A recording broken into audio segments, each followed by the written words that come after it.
नमस्ते, आप सभी का स्वागत है। आज के इस कार्यक्रम में हमारे साथ जुड़ गए हैं अनुपम मिश्रा जी और आप सभी से अनुरोध है कि कृपया चैनल को सब्सक्राइब करें, वीडियो को लाइक करें, बेल आइकॉन भी दबावें। स्वागत है अनुपम जी आपका। नमस्कार और सर। हमारे सामने बड़ी समस्या है। आज मैं आसिम मुनीर का एक वक्तव्य सुन रहा था। अब वो मुझे पता नहीं कि वो वीडियो जो है वो सही है या कि वो एआई जनरेटेड है, लेकिन उसमें आसिम मुनीर कहते ये सुने गए कि साहब देखिए, हम उम्मा के साथ खड़े हैं और हम अमेरिका के साथ बैठे हैं और हम चीन के साथ सोते हैं। तो जिसके साथ ये बैठे हैं यानी बाबू ट्रंप बाबू जो है, वो ट्रंप बाबू किसके साथ कब खड़े हैं, किसके साथ कब बैठे हैं, किसके कब सो रहे हैं, उनके बारे में भी नहीं पता। साहब ये मोदी जी इन लोगों से कैसे निपट रहे हैं, आपका क्या ख्याल है? देखिए साहब, डोनाल्ड ट्रंप को मालूम है कि वो अपनी जिंदगी की आखिरी पारी खेल रहे हैं। नरेंद्र मोदी तो है नहीं ना कि वो 4 टर्म 5 टर्म, तो उनको मालूम है कि वो अपने जीवन में आखिरी बार एक पद पर हैं। उनके परिवार में भी कोई ऐसा नहीं नज़र आ रहा है जो उनकी जगह आ जाए। वो बेसिकली अपनी कॉन्स्टिट्यूएंसी को एड्रेस करते हैं। कोई भी नेता हो वो अपनी घरेलू कॉन्स्टिट्यूएंसी को एड्रेस करता है। वो भी अपने जिसको इन लोग काऊ बेल्ट कहते हैं अमेरिका में, तो साहब वो अपनी कॉन्स्टिट्यूंसी को एड्रेस करते रहते हैं। और मैं तो एक बात कहूँगा कि देखिए, इस छोटे से कार्यकाल में एक नरेंद्र मोदी इकलौते आदमी हैं, इकलौते आदमी जिनको उन्होंने बेइज्जत नहीं किया। बाकी आप सोचिए, अभी मैक्रोन को बेइज्जत किया, लिख कर बेइज्जत किया, स्टामर को बेइज्जत किया, साउथ अफ्रीका के राष्ट्रपति को बेइज्जत किया, जस्टिन ट्रूडो को बेइज्जत किया, उनके बाद जो प्रधानमंत्री आए उनको बेइज्जत किया, यूरोपियन यूनियन को बेइज्जत किया।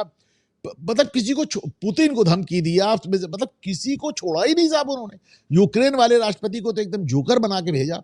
तो हकीकत ये है। और अभी लेटेस्ट उन्होंने जो कांड पीटा, आप सोचिए, लेटेस्ट मतलब एक तो उनकी जो भाषा है, जो उनकी शैली है, जिसमें वो ब्लडी शब्द और एफ शब्द का इस्तेमाल करने से एफ बिल्कुल बॉम्ब, कल उन्होंने एफ बॉम्ब छोड़ा।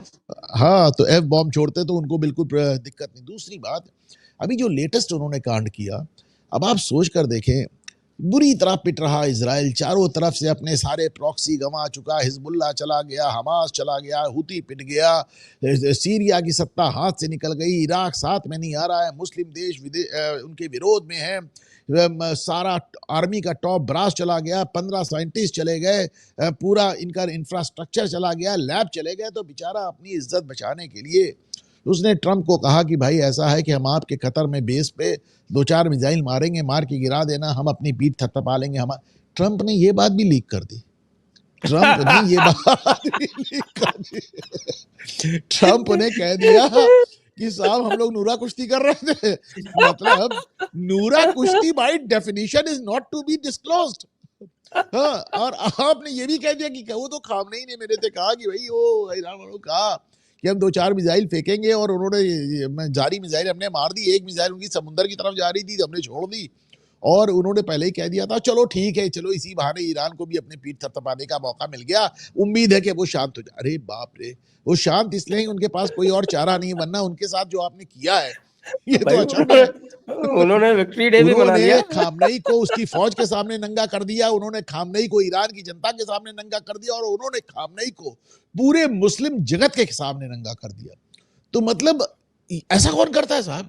मैं मतलब जितना मेरा तजुर्बा रहा है, स्कूल डेज से मैं देख रहा हूँ, कॉलेज डेज से देख रहा हूँ, प्रोफेशनल लाइफ में देख रहा हूँ, पर ऐसी इंटरनेशनल डिप्लोमेसी तो साहब मैंने जीवन में देखी नहीं। तो एक बात ऐसे में और मैं बताऊं कह आपको, सकता हूं कि केवल लेटेस्ट नरेंद्र मोदी ऐसे हैं जिनके लिए उन्होंने कोई अपशब्द प्रयोग नहीं किया, जिनको लेकर उन्होंने कोई बकवास नहीं की, जिनको लेकर उन्होंने, और तो और पिछले 3 महीने में इकलौता कन्वर्सेशन जिसके बारे में ट्रंप ने आके तफसील से नहीं बताया, वो अभी 35 मिनट का नरेंद्र मोदी और ट्रंप का कन्वर्सेशन है, जिसमें नरेंद्र मोदी ने कहा कि हम किसी मध्यस्थ को स्वीकार नहीं करेंगे। वो इकलौता कन्वर्सेशन है जिसके बारे में ट्रंप ने मीडिया को जानकारी नहीं दी, जबकि ये कन्वर्सेशन ट्रंप की तरफ से इनिशिएट हुआ था। बाकी वो फोन पे बात करते हैं, फोन रखते ही मीडिया को बुला के बताने लगते हैं मेरी क्या बात हुई। अच्छा, एक बात और बताऊं आपको। हाँ, तो अमेरिका में ये बात चल रही है कि साहब की ये जो इन्होंने आपके पेंटागन ने जो डिकॉय उड़ाए थे कि साहब के एक सेट ऑफ बॉम्बर्स उन्होंने वेस्ट भेजे, जिसको कि उन्होंने पहले एक तरह से जानबूझ के जो उसके साथ में जा रहे थे टैंकर्स वगैरह, उनको ओपन रखा, उनके ट्रांसपॉन्डर्स बंद नहीं किए, और जिनको जो एक्चुअल जो थे जिनको मारना था, वो पैकेज जो था वो पूरा का पूरा उन्होंने ईस्टवर्ड्स भेजा थ्रू अटलांटिक। तो ये कह रहे हैं ये ईरान को बेवकूफ़ बनाने के लिए नहीं किया गया था, ये ट्रंप को बेवकूफ़ बनाने के लिए किया गया था कि इससे ट्रंप जो है वो कहीं बोल नहीं दे, अपने बड़बोलेपन में पहले से नहीं बता दे कि साहब कि हम मारने जा रहे हैं। मतलब अगर ऐसी बात है तो सोचिए इससे बड़ा दुर्भाग्य क्या हो सकता है कि राष्ट्रपति महोदय ने आदेश दिया कि भाई ईरान पे हमला करना है, तो फौज ने सबसे पहले कहा कि अगर ये हमला मतलब एग्जीक्यूट होना है तो पहले राष्ट्रपति से झूठ बोलना पड़ेगा। तो उन्होंने भाई पहले एक कुछ प्लेन गुआम भेज दिए और राष्ट्रपति को कन्विंस कर दिया कि गुआम जा रहे हैं। उसके बाद उन्होंने मसूरी से सीधे हमला कर दिया 37 घंटे की फ्लाइट से। तो अगर सोचिए आपकी फौज को आपसे झूठ बोलना पड़ रहा है, तो बाकी राष्ट्राध्यक्षों, बाकी देशों के बारे में आप खुद ही सोच लें साहब। मतलब ग्लोबल दरोगा से ग्लोबल गुंडा हो गया अमेरिका। आप सोचिए, पहले इनको ग्लोबल दरोगा कहते थे, अब तो ग्लोबल गुंडा कर दिया ओडिशा। हर एक को धमकी, चाइना का ये हाल करेंगे, रूस का ये हाल करेंगे, और कनाडा का ये हाल करेंगे, मेक्सिको का ये हाल करेंगे, यूरोपियन यूनियन का ये हाल करेंगे, फ्रांस। भारत इकलौता देश है जिसको अभी तक ट्रंप ने कोई धमकी नहीं दी। मोदी इकलौता, भारत भी पता नहीं। मोदी अभी तक, मैंने कहा ना, मोदी इकलौते नेता अभी तक जिनसे उसने बदतमीजी नहीं की। हाँ, कहता जब भी होता है Modi my great friend, Modi is a great leader, लेकिन बुला के बैठा लेता है अपने पास। अरे भाई ग्रेट तो वो पुतिन को भी बोलता है और फिर कह देता है कि तुम्हारा इतना बुरा हाल होगा तुम समझ नहीं पा रहे हो। ग्रेट तो वो शी जिनपिंग को भी कहता है, उसके बाद कहता है तुम्हारा ये बुरा हाल होगा तुम समझ नहीं पा रहे हो। वो तो ग्रेट कहने के अगले ही सेंटेंस में धमकी भी देने लगता है। मोदी को अभी सिर्फ ग्रेट कह के रह गया, इसके आगे नहीं गया। लेकिन क्या पता राहुल गांधी इसीलिए तो बार बार जा रहे हैं कि भाई क्यों छोड़ रखा है तुमने मोदी को। राहुल गांधी भी साहब कहाँ जा रहे हैं, कैसे जा रहे हैं? लंदन जाना होता है, बहरीन की फ्लाइट पे चढ़ जाते हैं, तो कुछ समझ ही में नहीं आता। मतलब दिस इज हाई टाइम कि भाई उनको भी अपने विदेशी दौरों के बारे में बातचीत करनी चाहिए। हालांकि उन्होंने सफाई स्वरूप आज पूरे खानदान की फोटो लंदन से जारी हुई है, मैं देख रहा हूँ कि नहीं हम सब लोग आए हैं और उसका वो कॉन्वोकेशन है तो बच्ची का, उसके लिए आए हैं। राहुल गांधी का साहब समझ में नहीं आता है कि कहाँ जा रहे हैं, क्यों जा रहे हैं, किस लिए जा रहे हैं।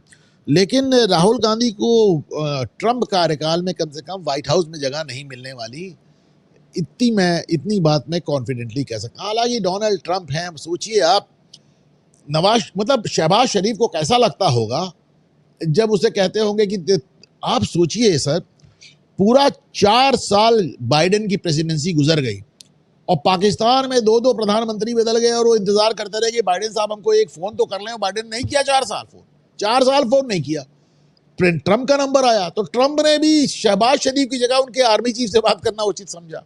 सोचिए कैसा लगता होगा शहबाज को। हो सकता है रिलीफ भी हो, क्योंकि इनको बड़ा टेंशन भी हो जाता है बात करने में। तीसरी बात, मैं देख रहा हूं आसिम मुनीर जब अंदर ट्रंप के साथ बैठा था तो बाहर बैठ के वेट कौन कर रहा था? पाकिस्तान का गृह मंत्री को इन्होंने बाहर बैठा रखा था और आसिम मुनीर अंदर था।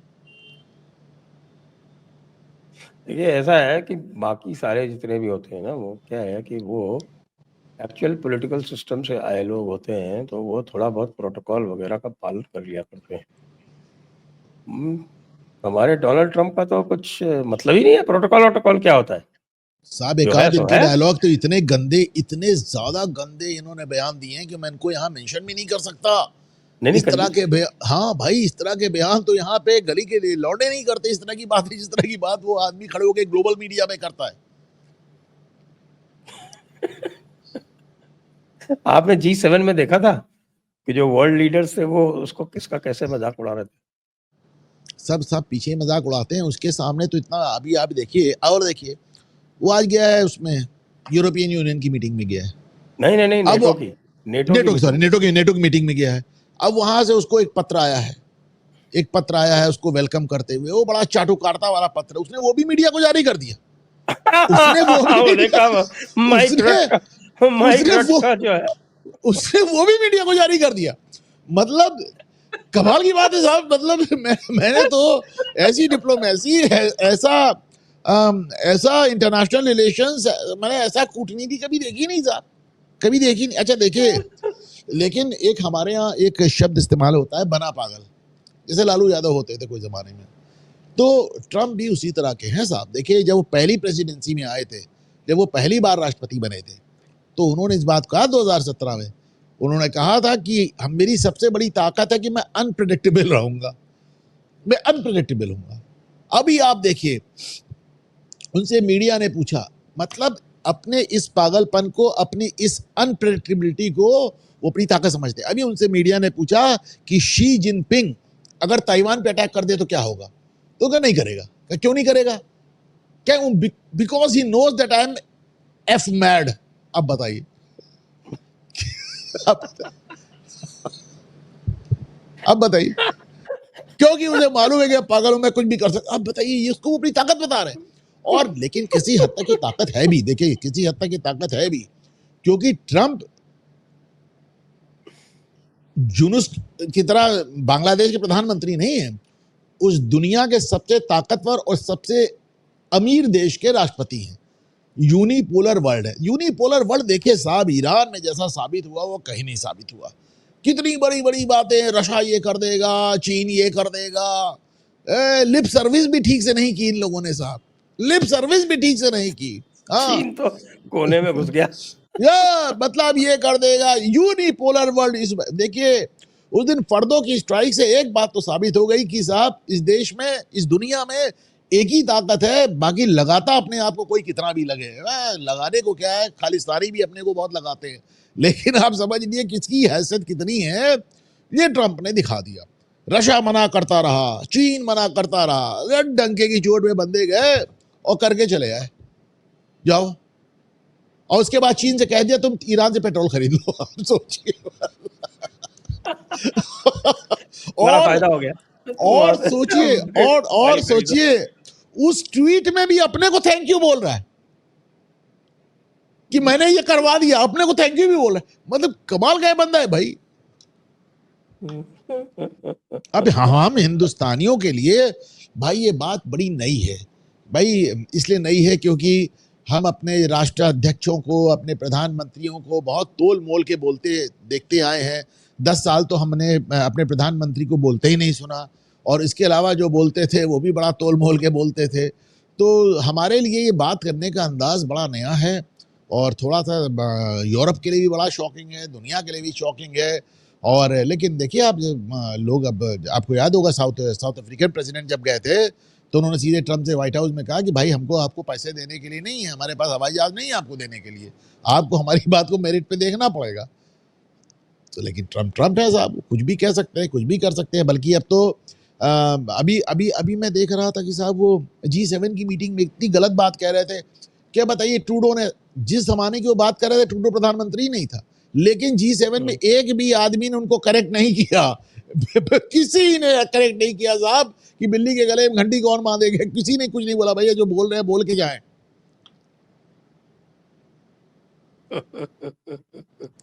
तो ट्रंप ने एक टेरर तो पैदा कर ही दिया सर, टेरर ऑफ अनप्रेडिक्टेबिलिटी।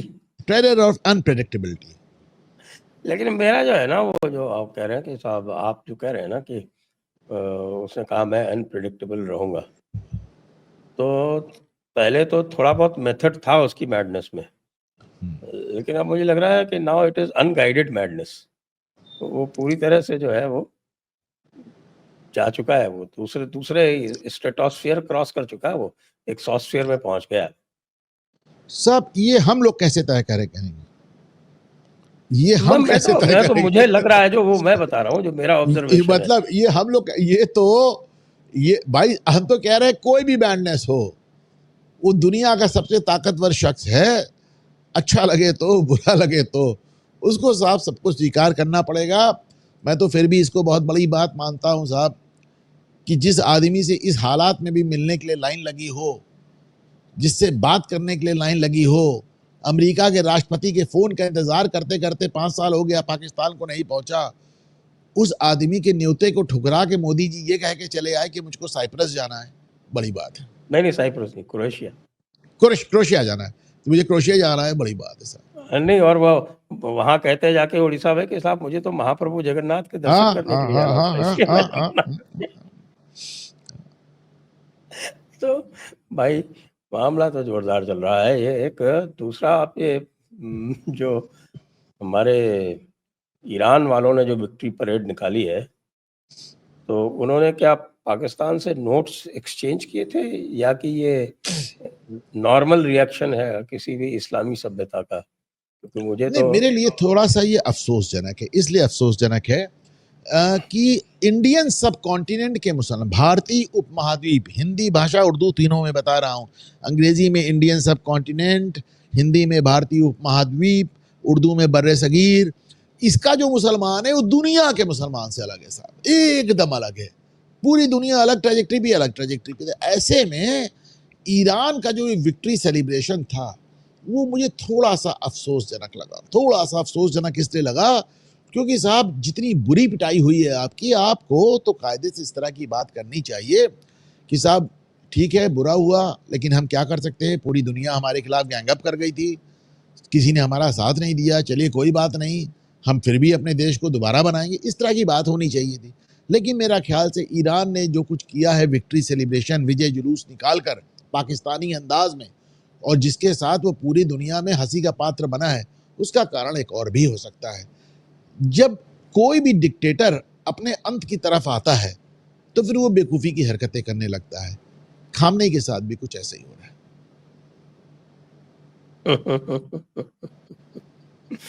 नहीं साहब, ये आप जो कह रहे हैं ना कि ये बर्रे सगीर का मुसलमान सबसे अलग है, ऐसा नहीं है। अगर आप जाएंगे इस्लामिक थियोलॉजी में, तो इनके जो गजवे हुए थे ना, एक है वो उहुद का गजवा। तो वो उहुद का गजवा, जो इतिहासकार हैं वो ये बताते हैं कि उसमें साहब हमारे नबी हुजूर जो थे, वो एक्चुअली वो उनकी हार हुई थी। लेकिन जितने भी थियोलॉजियन हैं वो सब बताते हैं कि उसमें जीत हुई थी, क्योंकि जीत की परिभाषा अलग है। जीत की परिभाषा ये है कि जिस भी गज़वे में या लड़ाई में आपका ईमान और ज़्यादा पुख्ता होता हो, तो वो आपकी जीत है।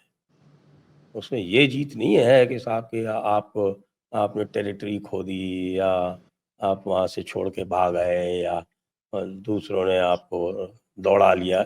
ये चीज़ इम्पोर्टेंट नहीं है। आपका नहीं, आई ईमान स्टैंड पुख्ता करेक्टेड। हुआ कि नहीं? आप बहुत बेहतर बात कह रहे हैं, आप बहुत बेहतर बात कह रहे हैं। आप वही बात कह रहे हैं जो हल्दी घाटी में कहा था कि तुम बम चलाओ, तीर चलाओ, जो भी मरेगा काफिर ही मरेगा, जीतेंगे हम ही, भले हमारी अपनी सेना मरे। तो मतलब भले हम जमीनी लड़ाई हार जाएं, लेकिन दीन की लड़ाई तो हम जीत जाएंगे। बिल्कुल। तो हाँ, तो ये तो खैर है, उसी जमाने से है। और जो लोग अपने को मार कर भी जीत डिक्लेयर करते हो तो फिर क्या कहा जाए साहब। लेकिन ईरान का विक्ट्री जुलूस, ईरान का विजय जुलूस, ये थोड़ा सा ईरानी बाकी अरब जगत से और बाकी बल्कि बर्रे आप सगीर ये से अलग देखिए, लगते थे। आप ये कह रहे हैं कि उन्होंने नकल की। नकल नहीं की। देखिए, विक्ट्री जुलूस जो है मैंने वो नहीं कहा उन्होंने नकल की। निकाला। नहीं साहब, पाकिस्तान वालों ने अभी तक विक्ट्री जुलूस नहीं निकाला है। वो शाहिद उन्होंने अफरीदी ने क्या निकाला था? शाहिद अफरीदी ने शाहिद क्या अफरीदी निकाला? कौन होता है? वो तो शोहदा है।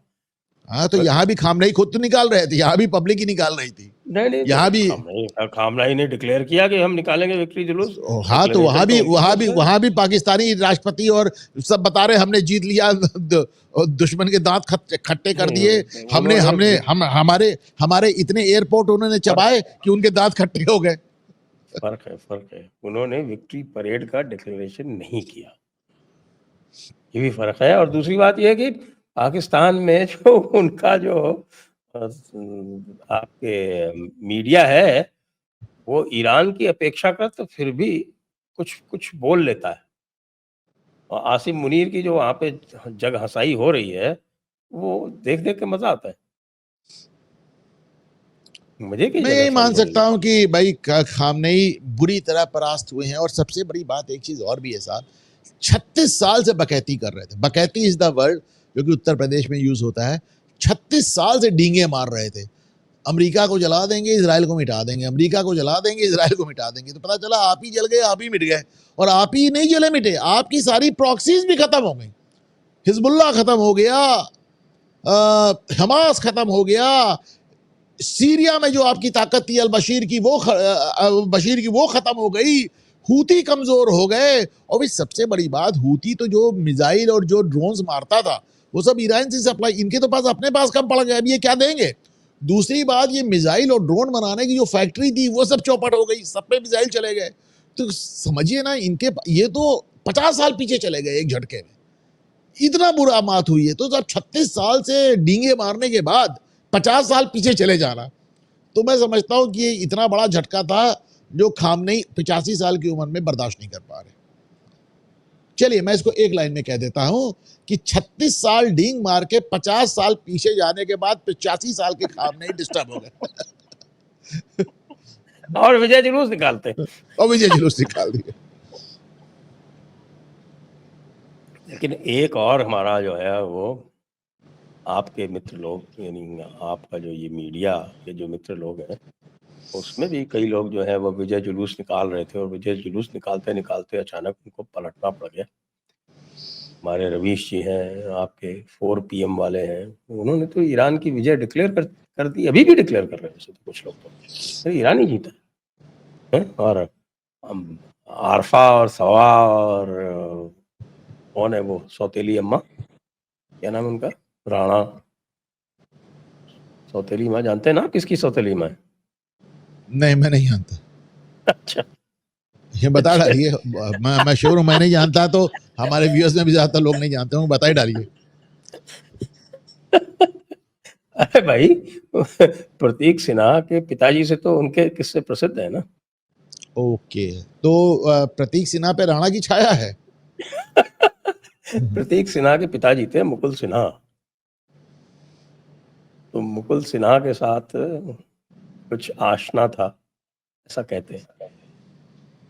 ऐसा कहते क्या है, मतलब सब जानते हैं, गुजरात वाले, अहमदाबाद वाले खास तौर से। सौतेली अम्मा ही हुई ना, क्या हुई? मेरे ऊपर मेरे पत्रकारिता के जीवन में 103 डिफेमेशन के मुकदमे हुए, उसके बाद मैंने अपनी जबान को थोड़ा सा लगाम दिया हुआ।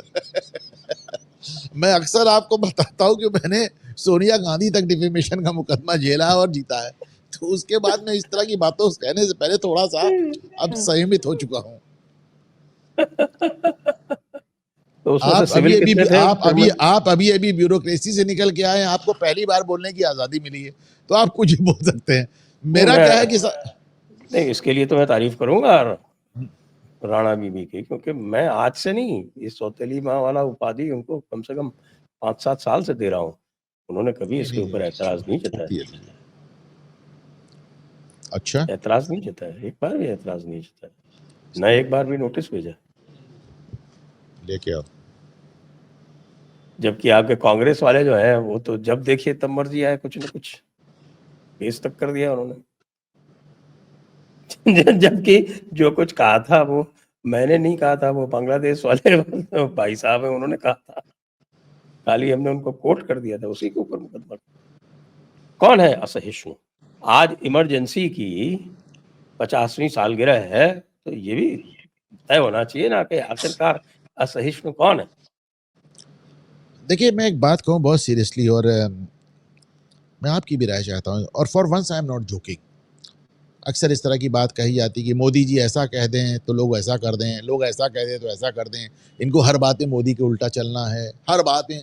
आज मैं देख रहा हूँ कि संजय राउत कह रहे हैं कि इमरजेंसी लगा के इंदिरा गांधी ने इस देश पे एहसान किया। तो आप मतलब एकदम ही, मतलब इसको क्या कहें, एकदम दिमागी दिवालियापन कहें, क्या कहें। और सोचे बाल ठाकरे की पार्टी के लोग आज इमरजेंसी की तारीफ कर रहे, तो ये मुझे कभी कभी बाल ठाकरे ने खुद ने इमरजेंसी की तारीफ की थी, तो क्या गलत कह रहे हो? नहीं, तो बाल ठाकरे ने कुछ और भी कहा था सोनिया गांधी के आसपास रहने वालों को। खैर, पर चलिए उसको जाने दें। मेरा कहना है कि अब नरेंद्र मोदी को बहुत सीरियसली हफ्ते में एक बार कुछ इस तरह का बयान देना चाहिए कि सुबह उठना बहुत अच्छा होता है। फिर आप देखिए हफ्ते भर ये परेशान रहेंगे आपको बताने के लिए कि सुबह उठना कितना घातक है। रात को जगना चाहिए या फिर मतलब आप सोचिए कि मोदी की खुन्नस में किसी ने योग दिवस की तारीफ नहीं की, योग दिवस की बधाई नहीं दी, जबकि जवाहरलाल नेहरू की जो सबसे पहली पिक्चर्स आती है उनमें वो सर के बल खड़े हुए शीर्षासन करे नजर आ रहे हैं। लेकिन मोदी की खुन्नस में ये योग दिवस तक से नाराज हो गए। तो मुझे तो लगता है कि प्रधानमंत्री नरेंद्र मोदी को सिर्फ मजे लेने के लिए हफ्ते में एक आध बार इस तरह का बयान जारी करना चाहिए कि हमको अपने स्वास्थ्य को कंट्रोल में रखना चाहिए, हमें स्वास्थ्य अच्छा रखना चाहिए। तुरंत देखिए पूरा एक हफ्ता ही आपको बताएंगे स्वास्थ्य बिगाड़ने के कितने फायदे हैं, सुबह जल्दी उठना चाहिए, या आपको बताएंगे रात भर जगने के कितने फायदे हैं। तो अब तो इनसे विचित्र हालत हो गई सर। मतलब इंटरनेशनल योगा डे पे नॉट 1% विश, और किसी मतलब योग क्या करेंगे आप, लेकिन किसी ने उसकी बधाई तक नहीं दी।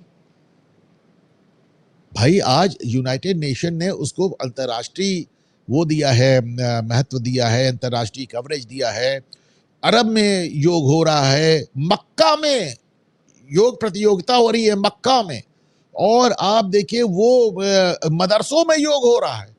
वो जो मौलाना रिजवी जो कह रहे थे कि कुंभ की जमीन वक्फ की है, उन्होंने योग करते हुए मदरसे में अपना वीडियो रिलीज किया है और अपने सारे बच्चों को भी योग कहा। अरे भाई मैंने उसको अपना ही घूमता आईना भी दिखाया। वो योग कर रहे हैं और पूरे मदरसे के सब बच्चों को करा रहे हैं, सब बच्चों को करा रहे हैं सूर्य नमस्कार कर। तो आप सोचिए कि पूरी दुनिया योग कर रही है, उससे भी इनको सब दिक्कत है, उससे भी प्रॉब्लम है सर। अब इसको क्या कहा जाए? रवीश कुमार के बारे में क्या कहेंगे, जो तुरंत अपना स्टैंस बदल लेते हैं? नहीं, देखिए रवीश कुमार को लोग गलत समझ रहे हैं, मैं बहुत सीरियसली कह रहा हूँ। जैसे अच्छा। हाँ, इसलिए गलत समझ रहे हैं क्योंकि जिन लोगों को, नहीं मेरे मित्र बिल्कुल नहीं है। रवीश को इसलिए लोग गलत समझ रहे हैं, लोगों को लगता है रवीश की बात गलत निकली, रवीश ने अपना स्टैंड बदल दिया, रवीश घटिया बात कर रहा है, ये रवीश झूठ बोल रहा है। भाई उसको इस सबके पैसे ही मिल रहे हैं, आप समझे, उसको इस सबके पैसे ही नहीं मिल रहे हैं, बड़ी मात्रा में मिल रहे हैं। उसको मैक्से से अवार्ड मिला है झूठ बोलने का, उसको बहुत पैसे मिल रहे हैं। तो भाई अब इससे क्या फर्क पड़ता है कि आप या मैं उसके बारे में क्या सोचते हैं? भाई उसको ये झूठ बोलने की एक फॉलोइंग है, उस झूठ बोलने को उससे पैसे मिलते हैं, इस झूठ बोलने को उसको इंटरनेशनल रिकग्निशन मिलता है, झूठ बोलने पे इंटरनेशनल अवार्ड मिलते हैं। तो ठीक है, बोल रहा है अपना, आप कहते रहिए कि रवीश पागल हो गए हैं, वो अपने मस्त है, उसे मालूम है कि जो कुछ भी वो पागलपन कर रहा है उसे पेड फॉर दैट। तो कुल मिला के इसके लिए मैं एक लाइन हमेशा कहता हूं कि साहब गंदा है पर धंधा है। ध्रुव राठी का भी धंधा है। ध्रुव राठी का ये धंधा को एक्चुअली धंधा तो ध्रुव राठी, मतलब ये देखिए रवीश कुमार को भी सिखाने वाला तो ध्रुव राठी ही है। इस धंधे से पैसे कैसे कमाए जाते हैं तो ध्रुव राठी ने ही सबसे पहले दिखाया।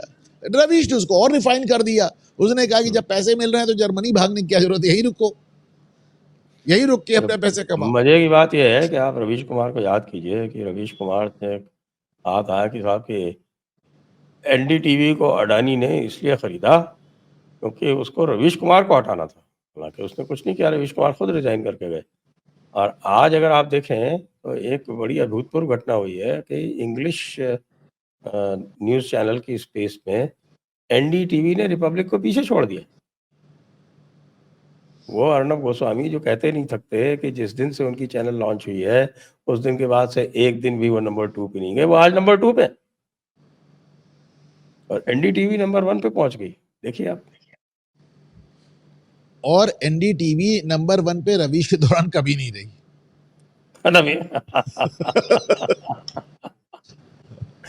लेकिन वो तो हिंदी में था ना, हिंदी वाली अभी नंबर 1 पे नहीं है। देखिए रवीश का मैं मान के चलता हूँ, रवीश हो, ये हो, पुन प्रसून वाजपेयी हो, तो शर्मा हो, तो ये ध्रुव राठी हो, भाई गंदा है पर धंधा है, एक लाइन में समझ लीजिए। क्यों भूल गए आप? अजीत अंजुम का नाम अजीत अंजुम हो, ठीक है साहब। देखिए एक बात और भी है, एक आपको बड़ी गजब की बात बताऊं, इन लोग इतने शो कर रहे हैं, शो से पैसे कमा रहे हैं, लेकिन अब आप इनके शो पर जाकर देखिए, इनकी व्यूअरशिप 1/10 नहीं रह गई पहले के मुकाबले, लगातार गिरती जा रही है। लोग भी फ्रस्ट्रेट हो गए कि अबे रोज तुम हमको झूठ बोलते हो, रोज सवेरे कहते हो आज मोदी सरकार गिर जाएगी, आज योगी सरकार गिर जाएगी, आज यही तुम बकवास कर रहे हो आज 8-10 साल से। कब तक सुने भाई आदमी? धीरे धीरे लोगों का पेशेंस जवाब दे गया। और आप देखिए पत्रकारिता में भी बहुत लोगों ने चोला बदला भी है साहब, पाला बदला भी है, अब तो बड़े नेशनलिस्ट हो गए हैं। उसमें एक महिला पत्रकार तो बहुत ही चर्चित है, तो ऐसा नहीं है। तो धीरे धीरे बहुत लोगों ने पाला बदला, बहुत लोगों ने चोला बदला है साहब। एक एक एक टर्म और आ जाए आपको सब नजर आएगा। योगी जी की बात आपने अच्छी कर दी, तो योगी जी तो अब उनकी तो अब लगता है उनको राजनीति भी आ गई है। आप कह रहे थे कि साहब वो पॉलिटिक्स आती नहीं है उनको और केवल एडमिनिस्ट्रेशन ना करते हैं, वो पॉलिटिशियन नहीं है। मुझे तो लग रहा है वो राजनीति भी करते लगे। किस बारे में किस चीज का जिक्र कर रहे हैं आप? वो तो अमित शाह के साथ जो गलबैयां चल रही हैं। हाँ अरे साहब, वो तो मैंने पिछले शो पे आपके बताया था आके बाकायदा कि साहब वो अपना बताया था, अपना लेकिन अपना उसके अपना बाद तो अपना उसका रोल डिफाइन हो गया और देखिए साबित हो गया। उसके तुरंत बाद अगर आप बनारस में इन लोगों का वो देख लें, वही कह रहा हूँ मैं, उसके बाद तो राउंड 2 भी अगर हो गया। बना प्रूव भी हो गया। वो देखिए आप उस जब पिछली बार मैंने आपसे ये बात कही थी तो आपने कहा था ये आपकी थ्योरी है, लेकिन वो थ्योरी मेरी प्रैक्टिकल हो गई बनारस में। आप देखिए बॉडी लैंग्वेज देख लीजिए दोनों की। और अमित शाह मतलब he can not get enough of Modi and vice versa, Yogi and vice versa. तो आप इतना ऐसे बिछड़े भाइयों की तरह मिले हैं कि 8 साल बाद जैसे एक दूसरे को पहचाना हो कि आप देखिए। हाँ, तो लेकिन ठीक है, ये बढ़िया बात है। लेकिन एक बात मैं फिर भी कहूंगा कि चलिए ठीक है, बहुत अच्छा आप लोगों ने सेटलमेंट कर लिया, सब कुछ कर लिया, लेकिन उत्तर प्रदेश में मैं देखिए आपको एकदम बॉटम से बता रहा हूं, तमाम पद खाली पड़े हैं। जो पार्षद मनोनीत होते थे, मतलब पार्टियां तरसती हैं कि हमारी सरकार बने, हम कॉर्पोरेटर्स जो हैं इनको हम मनोनीत कर सके, सारे पद खाली पड़े हैं। अल्पसंख्यक आयोग खाली पड़ा है, महिला आयोग खाली पड़ा है, तमाम पद क्यों? जिले लेवल से साहब पता चला कि आप 28 डिस्ट्रिक्ट प्रेसिडेंट अभी तक क्यों नहीं अपॉइंट कर पाए? क्योंकि उत्तर प्रदेश के जो अध्यक्ष है भूपेन्द्र चौधरी माना जा रहा है वो बदले जाएंगे, वो नहीं तो अब भूपेन्द्र चौधरी क्यों नहीं बदले गए? क्योंकि जेपी नड्डा नहीं बदले गए। तो कुल मिलाकर ये जो इनका संगठनात्मक ढांचा है, दे विल हैव टू पे सम अटेंशन देयर, क्योंकि हमें भूलना नहीं चाहिए कि भारतीय जनता पार्टी सही मायनों में काडर बेस्ड पार्टी है। और उसको देखते हुए इतनी बड़ी पार्टी में इतने लंबे समय से आप राष्ट्रीय अध्यक्ष नहीं चुन पाए, उत्तर प्रदेश का प्रादेशिक अध्यक्ष बदलने की बात है वो नहीं कर पाए, उत्तर प्रदेश में जो आपके संगठनात्मक जिले हैं 98 उसमें 28 में आप आज तक अध्यक्ष नहीं रख पाए, आप पार्षदों को मनोनीत नहीं कर पाए, आप महिला आयोग अल्पसंख्यक आयोग नहीं भर पा रहे हैं, तमाम पद तमाम निगम खाली पड़े हैं। तो ये थोड़ा सा इनको अपना जो संगठनात्मक स्तर पे है उसको मेरे ख्याल से टॉप प्रायोरिटी देखना होगा। मुझे लगता है कि मोदी जी लगातार विदेश में पर बिजी रहते हैं, अमित शाह को हिस्से सब आ गया, मणिपुर उनके हिस्से है, कश्मीर उनके हिस्से है, बिहार उनके हिस्से है, भोपाल में विधायकों और सांसदों को ये बताना कि बातचीत कैसे की जाती है वो भी उनके हिस्से है, काउंसिल ऑफ स्टेट्स भी उनके हिस्से है, पुलिस वालों की नियुक्ति भी उनके हिस्से है, तो सब कुछ उनके हिस्से आ गया है। तो कहीं ना कहीं एक राष्ट्रीय अध्यक्ष की बहुत अधिक आवश्यकता है। राष्ट्रीय अध्यक्ष तो कोई मिल ही नहीं रहा है नड्डा जी जैसा। नहीं, दिक्कत ये है कि नड्डा जी जैसे बहुत मिल रहे हैं, लेकिन इस बार नहीं, सारी बात यही है ना।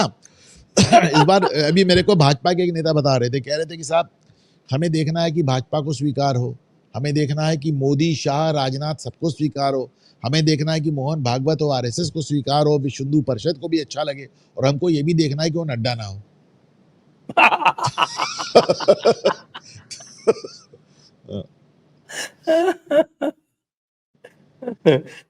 तो बड़ा इम्पॉसिबल सा काम है फिर तो, इसीलिए मुश्किल काम है, तभी तो दिक्कत इतना समय लग रहा है। लेकिन देखिए ना, इस मामले में रीजनल पार्टी सबसे अच्छी हैं। कल बहुत भारी इलेक्शन हुआ था साहब, बहुत भारी इलेक्शन हुआ था, और उसमें सिर्फ एक कैंडिडेट खड़ा हुआ था 13वीं बार, लालू प्रसाद यादव, और 13वीं बार राष्ट्रीय जनता दल का अध्यक्ष हो गया, क्योंकि कोई और खड़ा ही नहीं होता, कोई और खड़ा ही नहीं होता। कांग्रेस में शशि थरूर खड़े हो गए, आज तक गांधी परिवार उनसे चढ़ा हुआ है। देखिए कांग्रेस में कैसे हुआ चुनाव आपने देख लिया, लालू यादव इकलौते खड़े होते हैं, समाजवादी पार्टी में अखिलेश ने खुद ही अपने पिताजी को बर्खास्त कर दिया। तो कुल मिलाकर ये जो प्रिविलेजेस हासिल हैं इन पार्टीज को, वो भाजपा को हासिल नहीं है। ये दिक्कत तो है। शशि थरूर को तो वैसे भी कह रहे हैं खड़गे साहब की इनको तो केवल इसीलिए लिया गया कि इनकी अंग्रेजी अच्छी है। एक बात साबित अच्छा, ये मैं पहले भी कहता था कि राहुल गांधी की अंग्रेजी भी अच्छी नहीं है। ये बात मैं पहले भी कहता था। राहुल गांधी की हकीकत ये है कि ना अंग्रेजी अच्छी है ना हिंदी अच्छी है। अंग्रेजी में वो कहते हैं कि this morning I woke up in the night, वो कहते हैं I think in my mind, इस तरह की बातें करते हैं अजीब अजीब। हिंदी में बहुत ज्यादा कमांड है नहीं। मैं हमेशा कहता हूँ राहुल गांधी की इकलौती भाषा जो अच्छी है वो बोल नहीं पाते, वो इटालियन। वो मातृभाषा है साहब, मातृभाषा है। मातृभाषा की बात ही ऐसा होती है। मातृभाषा है और दूसरों को लेक्चर देते हैं। उनकी माताजी आज तक हिंदी नहीं सीख पाई, 57 साल हो गए उनको।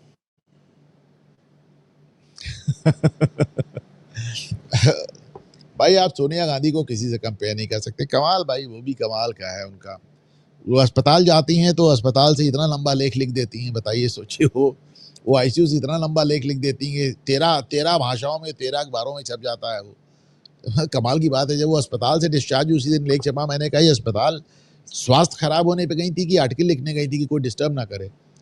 आज का साहब आर्टिकल का भी बड़ा चला हुआ है। सोनिया गांधी ने लिख दिया, राहुल गांधी ने लिख दिया, पवन खेड़ा ने लिख दिया, तेजस्वी ने लिख दिया, सबने अंग्रेजी में लिख दिया।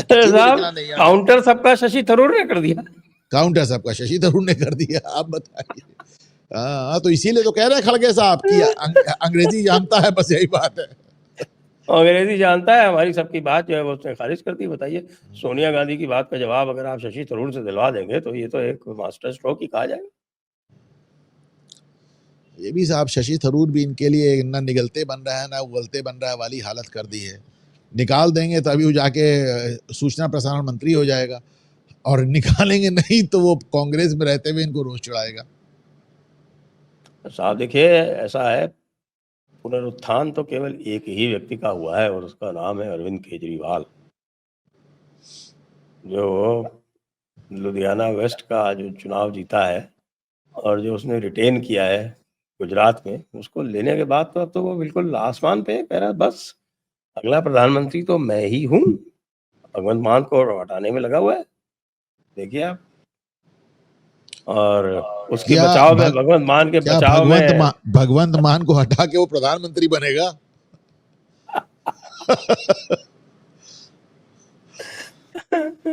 भगवंत मान के बचाव में वो उतर आई है, क्या नाम है उनका,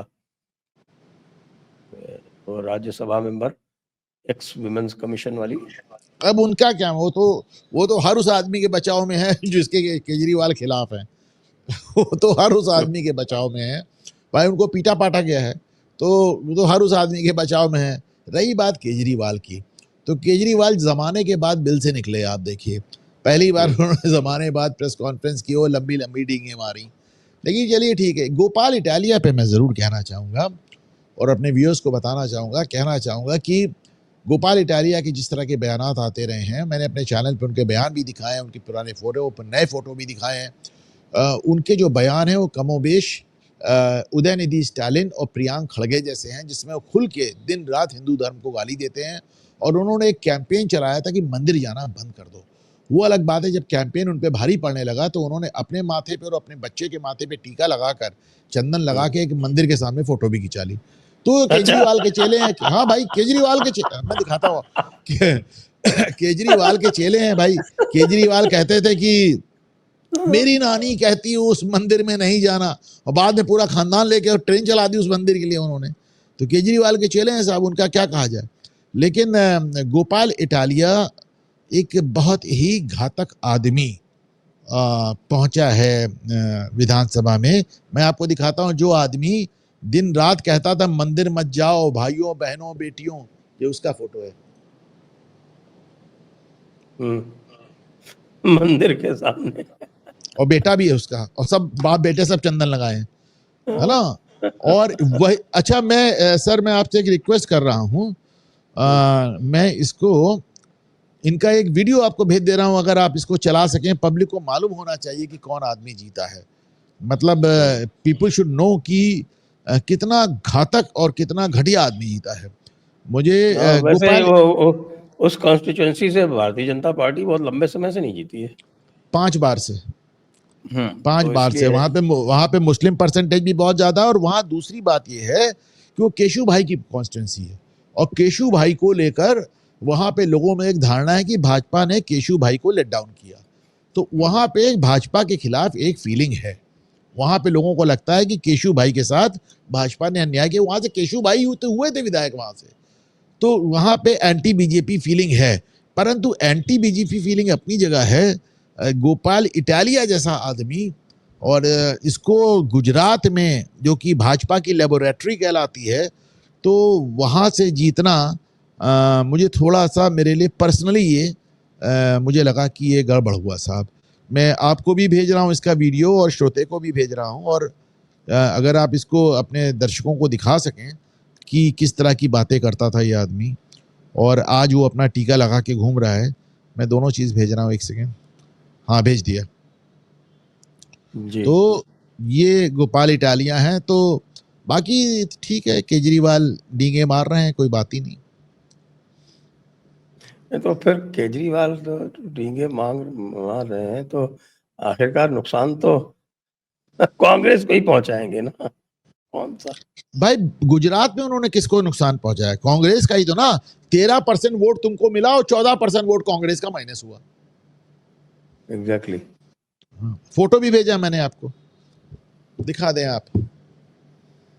हाँ। મારી તમારી માતા બહેનોને પણ રિક્વેસ્ટ કરવી જોઈએ કે હે મારી માવડીઓ, હે મારી બહેનો, હે મારી દીકરીઓ, કથાઓમાં કે મંદિરોમાં તમારું કંઈ વળવાનું છે નહીં. એ શોષણના ઘર છે.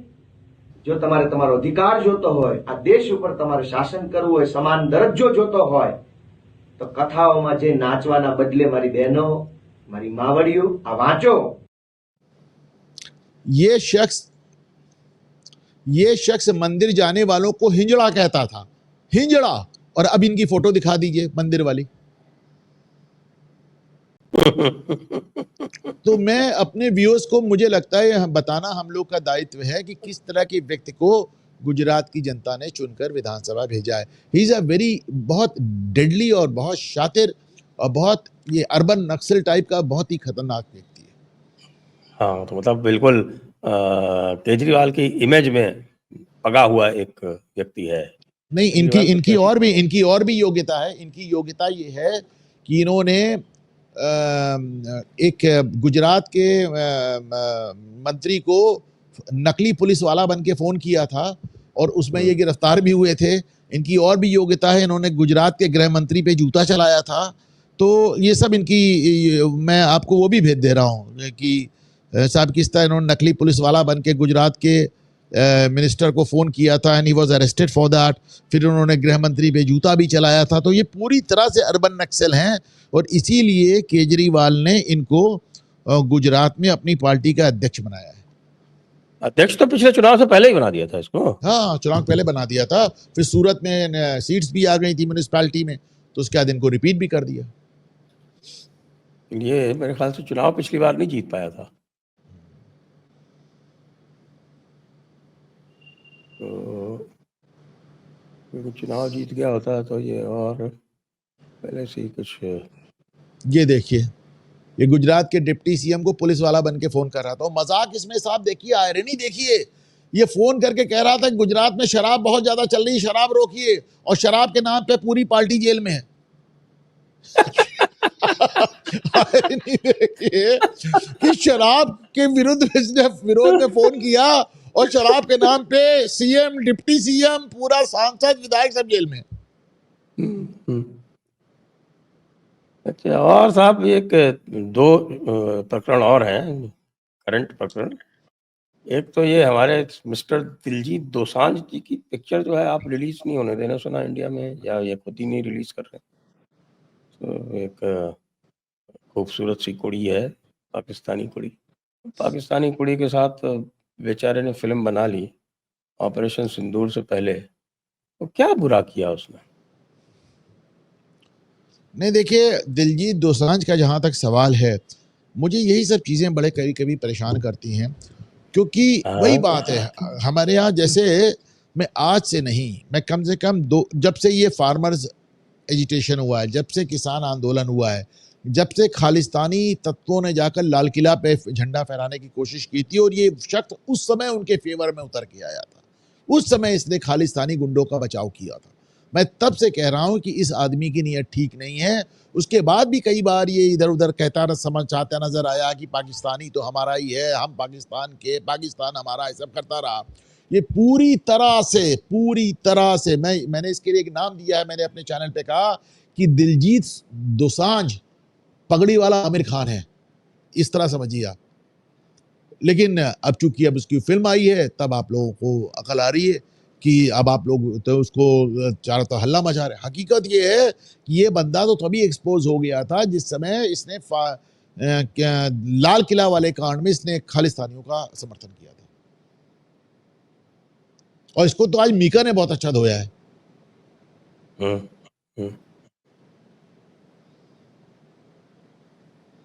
अब पब्लिक हमारे यहाँ बड़ी इमोशनल है। पब्लिक इमोशनल इसलिए है क्योंकि साहब मीका ने तो वो जो लेडी को मार दिया था वो निहंग ने, उसमें भी उसने आवाज उठाई थी। और चूंकि ये एक रियलिटी शो में आता था म्यूजिक के, उसमें ये आंसू बहाने लगता था, भावुक हो जाता था, तो हम भी भावुक लोग हैं, हम लोग कह रहे साहब बड़ा अच्छा आदमी, बड़ा अच्छा आदमी। Basically is a Khalistani mindset का आदमी है पूरा, और बड़ा ही मतलब परस्त है। आप देखिए, खालिस्तान का झंडा उठाता है और बाल कटा के घूम रहा है, फर्जी पगड़ी लगाता है। हाँ। देखिए हमारे हेमंत बिश्व शर्मा जी क्या क्या कहते रहते हैं। हेमंत बिश्वा शर्मा से पिछली बार हमारी आपकी बात हुई थी, बड़ी मजेदार। मैंने आपसे एक सवाल भी पूछा था कि साहब आपको, आपकी याददाश्त मुझसे बेहतर है, आखिरी बार किस मुख्यमंत्री को आपने शूट इन साइड की बात करते देखा? तो आपने कहा मुझे भी याद नहीं आता।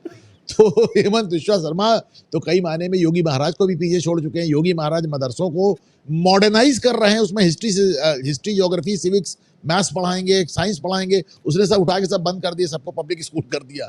हेमंत बिश्वा शर्मा तो कई मायनों में तो साहब, तो मुझे लगता है कि भारतीय जनता, लेकिन यही बड़ा कमाल की बात है साहब कि सोच के देखे कांग्रेस में रखा राहुल गांधी ने क्या हाल किया। तुम्हारे जितने एसेट थे सब इधर चले आए, हेमंत बिश्वा शर्मा से लेके शशि थरूर तक। आज शशि थरूर तो अभी भी कांग्रेस में ही है ना। अरे तो आ तो गए। आप देखिए, आज भी भाजपा सरदार पटेल की बात करती है और कांग्रेस सरदार पटेल का विरोध करती है। वो सरदार पटेल जो कांग्रेस के गृह मंत्री थे, जिन्होंने आरएसएस को बैन किया था, भाजपा उनकी तारीफ करती हो, कांग्रेस उनसे छिड़ने लगी। सोचिए जरा, मतलब तुम्हारे आइकन्स उन्होंने ले लिए, तुम्हारे नेता उन्होंने ले लिए, तुम्हारी विरासत उन्होंने ले ली। लाल बहादुर शास्त्री को भाजपा ने छीन लिया, सरदार पटेल को भाजपा ने छीन लिया। आप देखिए, आप गांधी परिवार को छोड़ के कांग्रेस के जितने आइकन थे सब उन्होंने ले लिए। अंबेडकर को भाजपा ने, आप देखिए, मतलब हर एक को ही अपनाते जा रहे हैं आप। और आप नेहरू, इंदिरा और राजीव के आगे नहीं बढ़ना चाह रहे हैं। आपकी विरासत ले ली, आपकी आइकन्स ले लिए, सब कुछ ले लिया साहब, सब कुछ ले लिया। और अब अंत में आपके यहाँ की जो उत्तर प्रदेश की जो यादव पॉलिटिक्स चल रही है, उसके बारे में क्या कहेंगे साहब? हमारे मुकुट मणि जाटव उर्फ यादव उर्फ संतराम तिवारी उर्फ संतराम यादव, ये क्या चल रहा है? और हमारे अकललेस बाबू जो हैं, वो ब्राह्मणों के प्रति अपशब्द कहते कहते क्यों नहीं थक रहे? भाई, अखिलेश यादव की पार्टी में हिंदू धर्म, रामचरितमानस और ब्राह्मणों को गाली पहले स्वामी प्रसाद मौर्य दे रहे हैं, राजकुमार भाटी अब दे रहे हैं, हमेशा कोई ना कोई देता ही रहा है। अखिलेश की पार्टी में भी और लालू यादव की पार्टी में वो चंद्रशेखर यादव और रामजी लाल सुमन, इंद्रजीत सरोज, सभी गाली दे रहे हैं साहब। हाँ, तो उसमें अब अखिलेश सीधे दे रहे हैं बात, और कोई बात नहीं। लेकिन देखिए, अखिलेश की राजनीति क्यों, मैंने आज इसके ऊपर लंबा चौड़ा नोट लिखा है ट्विटर पे। भाई, आप इसको यादव बनाम गैर यादव मुद्दा बना रहे हो, जबकि वेस्टर्न यूपी में यादव कथावाचक दर्जनों के हिसाब से। आज रामदेव के पीछे कितनी बड़ी हिंदुस्तान की पॉपुलेशन है, किसी ने पूछा वो यादव हैं? हिंदुस्तान में आज भी सबसे बड़ा जुलूस किसी का निकलता था तो जय गुरुदेव का निकलता था। 16-16 किलोमीटर का जुलूस देखा है साहब मैंने इनका, वो भी यादव, राम वृक्ष यादव, तमाम सब यादव। ये सब बेकार की बातें हैं। लेकिन अखिलेश यादव का दिक्कत यह है कि समाजवादी पार्टी जब से उनके पास आई है, उन्होंने हर मुद्दे को यादव बनाम गैर यादव बनाया है। अच्छा, ये काम सामान्य तौर पे लोग मुस्लिम वोट के लिए करते हैं, मुसलमानों को समझाते हैं कि इस्लाम खतरे में है, मुसलमान खतरे में, क्योंकि उनको मुस्लिम वोट चाहिए होता है। पर अखिलेश यादव को तो यादव वोट पहले से मिल रहा है। भाई तुम क्यों कर रहे हो ऐसा? तुम ऐसा करके बाकी, अच्छा अगर तुमको ये लगता है कि यादव बनाम ब्राह्मण कर दोगे तो बाकी जितनी गैर यादव ओबीसी जातियां वो तुम्हारे साथ आ जाएंगी, तो भी तुम गलतफहमी में हो। इसका मतलब तुमको जो जाति अंतर विरोध है उसका आइडिया ही नहीं है।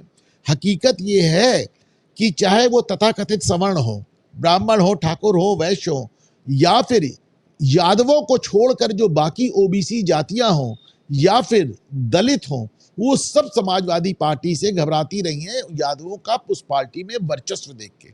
उनको लगता है इसके अलावा साहब कोई, यहां तक कि मुस्लिम, मेरे पास एक विधायक आते हैं, सपा के आते हैं, मैं उनका पूछ लूंगा तो अगली बार बैठा दूंगा आपकी टीवी। वो कहते हैं साहब उस मुस्लिम विधायक सपा के हैं, अब तो नहीं, उनको टिकट नहीं मिला, शायद सपा छूट भी गई हो, पूछते हैं, हो सकता है वो आपकी टीवी बोलने को तैयार हो जाए। वो तो कहते हैं आप साहब जैसे सरकार बनती है समाजवादी पार्टी की तो सबसे बड़ा झगड़ा होता है मुसलमानों और यादवों में। यादव कहते हैं हमारी सरकार है, मुसलमान कहते हैं हमने बनवाई है। तो ये है कि उनको एक दिक्कत होती रहती है। तो हकीकत ये है कि तुमने इस पार्टी को खुद ही यादव यादव यादव की पार्टी बना के रख दिया है। यादवों का सनातन में बड़ा स्थान है भाई, यादवों को सनातन की फर्स्ट लाइन ऑफ डिफेंस कही जाती है। आज भी आप देखिए काशी में पहला जलाभिषेक यादव करते हैं, तिरुपति में जो आज भी पहला भोग यादव लगाते हैं, तो उनका साहब बड़ा स्थान है। अभी भी भगवान कृष्ण डिस्पाइट द फैक्ट कि वो एक क्षत्रिय वंशी आते हैं पर उनको गोप माना जाता है, उनको यादवेंद्र माना जाता है।